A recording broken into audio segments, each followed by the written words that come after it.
जब महादेव स्वयं भिखारी बनकर आए, लेकिन किसी ने उन्हें पहचाना नहीं। ओम नमः शिवाय। कहते हैं कि भगवान शिव अपने भक्तों की परीक्षा लेने के लिए किसी भी रूप में पृथ्वी पर आ सकते हैं। कभी साधु बनकर, कभी भिखारी बनकर, तो कभी एक साधारण यात्री बनकर। जो उन्हें पहचान लेता है उसका जीवन धन्य हो जाता है, और जो केवल बाहरी रूप देकर निर्णय लेता है वह जीवन का सबसे बड़ा अवसर खो देता है। बहुत समय पहले हिमालय की तलहटी में बसा एक छोटा सा गांव था, शिवपुर। गांव के बीचों बीच एक प्राचीन शिव मंदिर था। मान्यता थी कि वहां स्थापित शिवलिंग स्वयंभू था, और सच्चे मन से की गई प्रार्थना कभी व्यर्थ नहीं जाती थी। समय के साथ गांव समृद्ध होता गया, लेकिन लोगों के हृदय से सच्ची भक्ति कम होने लगी। मंदिर में भीड़ तो उमड़ती थी, पर अधिकतर लोग अपने स्वार्थ लेकर आते थे। कोई धन मांगता, कोई पद, कोई यश, तो कोई अपने व्यापार की सफलता।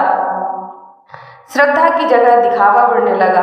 कैलाश पर्वत पर बैठकर भगवान शिव यह सब देख रहे थे।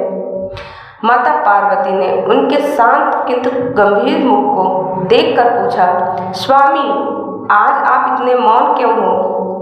महादेव मुस्कुराए और बोले, देवी, लोग मेरी पूजा तो करते हैं, लेकिन प्रेम से नहीं, अपने स्वार्थ के लिए। अब समय आ गया है कि मैं स्वयं जाकर देखूं कि धरती पर सच्चा भक्त कौन है। इतना कहकर भगवान शिव ने अपना दिव्य रूप त्याग दिया। उन्होंने पुराने फटे हुए वस्त्र धारण किए, हाथ में एक लकड़ी का डंडा लिया, कंधे पर एक छोटी सी झोली डाली, और देखते ही देखते वे एक वृद्ध दुर्लभ भिखारी के रूप में पृथ्वी पर उतर गए। उसी दिन शिवपुर में एक बड़ा धार्मिक उत्सव था। मंदिर को फूलों से सजाया गया था, घंटियां बज रही थी, लोग नए वस्त्र पहनकर पूजा के लिए आ रहे थे। धनवान लोग बड़े बड़े थालों में प्रसाद और दान लेकर मंदिर पहुंच रहे थे। वृद्ध भिखारी धीरे धीरे मंदिर के द्वार तक पहुंचे। उन्होंने विनम्र स्वर में कहा, बेटा, कई दिनों से भूखा हूँ, यदि थोड़ा सा भोजन मिल जाए तो भगवान तुम्हारा कल्याण करेंगे। लोगों ने उनकी ओर देखा, फिर मुंह फेर लिया। एक व्यापारी बोला, दूर हटो बाबा, शुभ काम में अशुभ मत करो। दूसरा हंसते हुए बोला, मुफ्त का खाना चाहिए, काम क्यों नहीं करते? कुछ बच्चों ने उनका मजाक उड़ाया, किसी ने धक्का दिया, किसी ने तिरस्कार भरी नजर से देखा।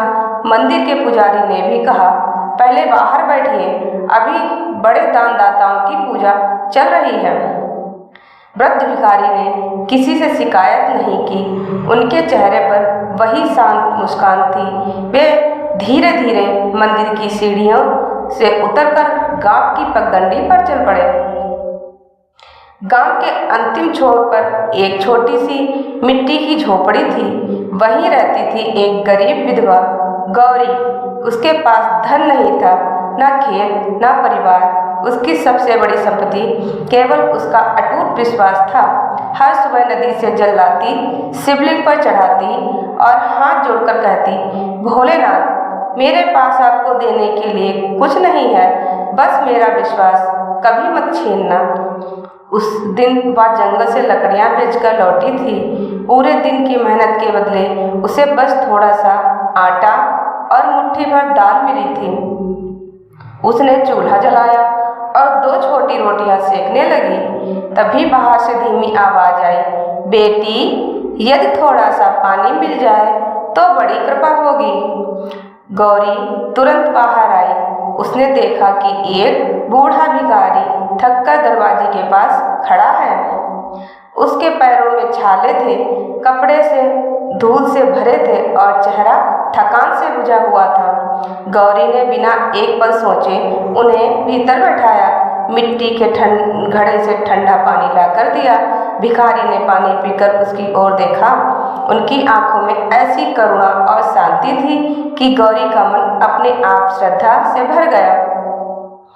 भिखारी ने धीमे स्वर में कहा, बेटी, यदि थोड़ा सा भोजन मिल जाए तो बड़ी कृपा होगी। गौरी कुछ क्षण के लिए चुप हो गई। उसके सामने चूल्हे पर रखी केवल 2 रोटियां थीं। वही उसका आज का और कल का सहारा थी। उसने एक पल के लिए रोटियों को देखा, फिर मुस्कुराई और दोनों रोटियां थाली में रखकर भिखारी के सामने रख दी। भिखारी ने कुछ क्षण तक उन रोटियों को देखा। उनकी आंखों में करुणा और स्नेह की चमक थी। उन्होंने धीरे से पूछा, बेटी, क्या तुम्हें पता है कि तुमने जो मुझे दिया है वही तुम्हारा आखिरी भोजन है?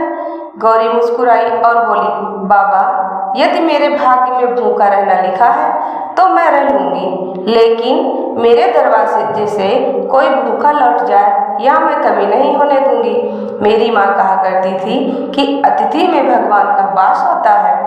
वृद्ध भिखारी ने पहली रोटी तोड़ी, एक छोटा सा टुकड़ा खाया और फिर गौरी की ओर देखकर बोले, तुम्हारे घर की रोटी में घी का स्वाद नहीं, लेकिन प्रेम का स्वाद है। यह प्रेम देवताओं को भी दुर्लभ है। गौरी ने विनम्रता से सिर झुका लिया। भोजन समाप्त करने के बाद भिखारी उठे और बोले, बेटी, आज रात चाहे कुछ भी हो जाए, अपने घर का दरवाजा बंद मत करना। जो भी तुम्हारे द्वार पर आए उसे खाली हाथ मत लौटाना। इतना कहकर वे धीरे धीरे अंधेरे में चलते हुए ओझल हो गए। थोड़ी देर तक उन्हें देखती रही। उसके मन में एक अनजानी शांति थी, जैसे वह किसी साधारण मनुष्य से नहीं मिली हो। रात गहराने लगी, तेज हवा चलने लगी, बादल गरजने लगे। देखते ही देखते मूसलाधार वर्षा शुरू हो गई। बिजली की चमक से पूरा गांव कांप उठा। अचानक गौरी ने अपनी झोपड़ी के बाहर किसी बच्चे के रोने की आवाज सुनी। उसने तुरंत दरवाजा खोला। बाहर एक लगभग 8 वर्ष का बालक भीगता हुआ कांप रहा था। बेटा, तुम कौन हो? गौरी ने पूछा। बच्चे ने रोते हुए कहा, मैं रास्ता भटक गया हूँ, मुझे बहुत ठंड लग रही है। गौरी उसे तुरंत अंदर लेके आई। उसके पास सूखे कपड़े तो नहीं थे, लेकिन उसने अपनी पुरानी साल बच्चे को ओढ़ा दी। फिर चूल्हे की बुझती आग में लकड़ियां डालकर उसे गर्म किया। उस रात गौरी ने स्वयं भूखे पेट पानी पीकर सोने का निश्चय किया, लेकिन उस अनजान बच्चे को अपने हिस्से का बचा हुआ थोड़ा सा दलिया खिला दिया। बाहर बारिश और तेज हो गई। उसी समय कैलाश पर्वत पर भगवान शिव मुस्कुराए। माता पार्वती ने पूछा, स्वामी, क्या यही वह स्त्री है जिसकी आप परीक्षा ले रहे हैं? महादेव बोले, हाँ देवी। पहली परीक्षा उसने प्रेम से पास की, दूसरी करुणा से, लेकिन अभी सबसे कठिन परीक्षा बाकी है। उधर गांव के धनवान लोग अपने अपने बड़े घरों में बैठे थे। किसी ने उस रोते हुए बच्चे को आश्रय नहीं दिया, किसी ने उस वृद्ध भिखारी को रोटी नहीं दी थी। वे सभी यह सोचकर निश्चिंत थे कि उन्होंने मंदिर में बड़ा दान देकर अपना धर्म निभा दिया है। लेकिन उन्हें यह नहीं पता था कि सच्चा धर्म मंदिर की सीढ़ियों पर नहीं, बल्कि भूखे और असहाय के आंसू पोंछने में छिपा होता है। सुबह जब सूरज की पहली किरण शिवपुर गांव पर पड़ी तो रात की भयानक बारिश के निशान हर ओर दिखाई दे रहे थे। कई कच्चे घरों की दीवारें गिर चुकी थीं, खेतों में पानी भर गया था और लोग अपने अपने नुकसान का हिसाब लगा रहे थे। गौरी की आंख खुली तो उसने देखा कि वह छोटा बालक जिसे उसने रात में शरण दी थी कहीं दिखाई नहीं दे रहा था। उसने पूरी झोपड़ी खोजी, बाहर आंगन देखा, लेकिन वह जैसे हवा में विलीन हो गया था। उसी समय उसकी नज़र दरवाजे के पास पड़ी। वहाँ मिट्टी में 3 स्पष्ट त्रिशूल के निशान बने हुए थे। गौरी के मन में एक अजीब सी शांति उतर आई। उसने उन निशानों का प्रणाम किया और मन ही मन बोली, भोलेनाथ, यह आपकी ही कोई लीला है। उधर गांव में एक और घटना घट रही थी। वही धनवान व्यापारी जिसने मंदिर के बाहर वृद्ध भिखारी का अपमान किया था, उसके गोदाम में रखा सारा अनाज रात की नमी से खराब हो गया। दूसरा व्यापारी जो अपने धन पर घमंड करता था, उसकी बैलगाड़ी पलट गई और भारी नुकसान हो गया। लोग कहने लगे कि यह सब किसी अदृश्य शक्ति का संकेत है, लेकिन किसी के मन में यह विचार नहीं आया कि शायद उन्होंने किसी भूखे और असहाय का अपमान किया है। उसी दिन दोपहर को वही वृद्ध भिखारी फिर से गांव में दिखाई दिए। इस बार वे धीरे धीरे हर घर के सामने जाकर केवल एक ही बात कह रहे थे, जिस घर में दया रहती है वही भगवान रहते हैं। लोग फिर भी उनका मजाक उड़ाने लगे। युवक बोला, बाबा, अगर तुम्हारे भगवान इतने शक्तिशाली हैं तो पहले तुम्हें अमीर क्यों नहीं बना दिया? वृद्ध मुस्कुराए और बोले, धनवान होना आसान है बेटा, लेकिन दयावान होना बहुत कठिन है। युवक हंस पड़ा और वहां से चला गया। शाम होने लगी। वृद्ध भिखारी फिर गौरी की झोपड़ी के सामने पहुंचे। गौरी ने उन्हें देखते ही चरण छू लिए और बोली, बाबा, आज मेरे घर में देने के लिए कुछ भी नहीं है, लेकिन यदि आप चाहो तो मैं आपके चरण दबा दूं। वृद्ध की आंखें भर आई। उन्होंने कहा, बेटी, संसार में बहुत लोग भोजन देते हैं, बहुत लोग धन देते हैं, लेकिन जो अपना सम्मान, अपना समय और अपना प्रेम देता है वही सच्चा भक्त होता है। इतना कहकर उन्होंने गौरी के सिर पर हाथ रखा।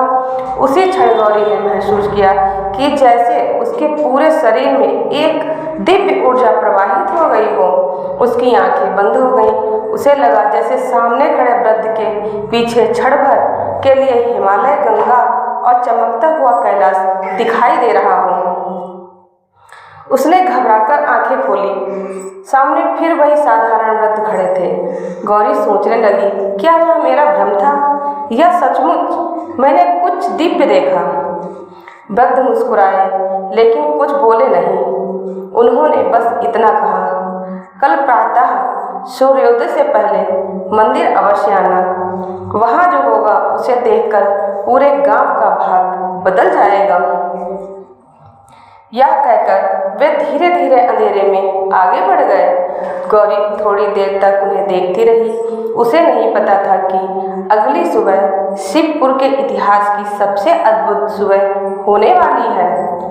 गौरी पूरी रात सो नहीं सकी। उसके मन में बार बार वही शब्द गूंज रहे थे, कल प्रातः सूर्योदय से पहले मंदिर अवश्य आना। बाहर वर्षा रुक चुकी थी, लेकिन उसके हृदय में एक अनजाना कंपन था, जैसे कोई बहुत बड़ा रहस्य उसके सामने आने वाला हो। मुर्गे की पहली बात सुनते ही गौरी उठी। उसने स्नान किया, नदी से जल भरा और नंगे पांव मंदिर की ओर चल पड़ी। पूरा गांव अपनी नींद में था। केवल पक्षियों की मधुर आवाज और मंदिर की घंटियों की हल्की ध्वनि सुनाई दे रही थी। जब गौरी मंदिर पहुंची तो उसने देखा कि मंदिर का मुख्य द्वार अपने आप खुला हुआ था। भीतर कोई नहीं था। दीपक अपने आप जल रहे थे और पूरे गर्भगृह में चंदन और केवड़े की दिव्य सुगंध फैल रही थी। गौरी धीरे धीरे शिवलिंग के पास पहुंची और जल अर्पित करके आंखें बंद कर ली। उसी क्षण मंदिर की घंटियां बिना किसी के छुए अपने आप बजने लगी। पूरा मंदिर ओम नमः शिवाय की ध्वनि से गूंज उठा। गौरी ने आंखें खोली तो देखा कि उसके सामने वही वृद्ध भिखारी खड़े हैं, लेकिन इस बार उनके चेहरे से अद्भुत तेज निकल रहा था। उनके पुराने वस्त्र धीरे धीरे प्रकाश में बदलने लगे। हाथ का साधारण डंडा त्रिशूल बन गया। कमंडल से गंगा की धारा बहती हुई दिखाई देने लगी। उनकी जटाओं से दिव्य प्रकाश फूट पड़ा। गले में नाग लिपटा था। माथे पर अर्धचंद्र चमक रहा था। पूरा मंदिर दिव्य प्रकाश से भर गया। गौरी की आंखों से आंसू बहने लगे। वह कांपते हुए भूमि पर गिर पड़ी और बोली, महादेव, आप स्वयं मेरे घर आए थे और मैं आपको पहचान भी नहीं सकी। भगवान मुस्कुराए। उन्होंने कहा, बेटी, पहचान रूप की नहीं भावना की होती है। तुमने मुझे भिखारी समझकर नहीं, भूखा समझकर भोजन दिया, यही सच्ची भक्ति है। इतने में मंदिर के बाहर लोगों की भीड़ जमा होने लगी। किसी ने देखा कि मंदिर के ऊपर से दिव्य प्रकाश निकल रहा है। कुछ ही क्षणों में पूरा गांव मंदिर में पहुंच गया। जैसे ही लोगों ने भगवान शिव का दिव्य स्वरूप देखा, सभी के हाथ अपने आप जुड़ गए। वही व्यापारी जिसने भिखारी का अपमान किया था, रोते हुए भगवान के चरणों में गिर पड़ा। वह बोला, प्रभु हमें क्षमा कर दीजिए, हमने आपके रूप को नहीं पहचाना, हमने धन के अहंकार में एक भूखे का अपमान किया। भगवान शिव ने गंभीर स्वर में कहा, मनुष्य की सबसे बड़ी गरीबी धन की कमी नहीं, दया की कमी होती है। जिसने दया खो दी उसने मुझे खो दिया, जिसने करुणा पाली उसने मुझे पा लिया। पूरे मंदिर में सन्नाटा छा गया। हर व्यक्ति की आंखों से आंसू बह रहे थे। गौरी अब भी भगवान के चरणों में सिर झुकाए बैठी थी। महादेव ने उसके सिर पर हाथ रखा और बोले, आज से इस गांव में कोई भूखा नहीं सोएगा। जहाँ तुम्हारी झोपड़ी है वहीं सेवा का दीप जलेगा। जो भी दया वहाँ भूखे को भोजन कराएगा, उसके घर में मेरी कृपा कभी कम नहीं होगी। इतना कहते ही भगवान शिव का दिव्य स्वरूप धीरे धीरे प्रकाश में विलीन होने लगा। कुछ ही क्षणों में मंदिर फिर पहले जैसा हो गया, लेकिन शिवलिंग के चरणों में एक ताजा बेलपत्र और एक चमकता हुआ रुद्राक्ष रखा था। पूरा गांव समझ चुका था, महादेव सचमुच आए थे। उस दिन के बाद शिवपुर बदल गया। मंदिर में दिखावा बंद हो गया। दान से पहले लोग भूखे को भोजन कराने लगे। हर घर में करुणा और सेवा का दीप जलने लगा और गौरी की छोटी सी झोपड़ी पूरे गांव के लिए सेवा और भक्ति का सबसे बड़ा तीर्थ बन गई। कथा का संदेश, भगवान को सोना चांदी या बड़े चढ़ावे नहीं चाहिए, उन्हें चाहिए एक दयालु हृदय, क्योंकि जहाँ दया है वहीं शिव है और जहाँ शिव है वहीं सच्चा सुख और कल्याण है। बोलो हर हर महादेव।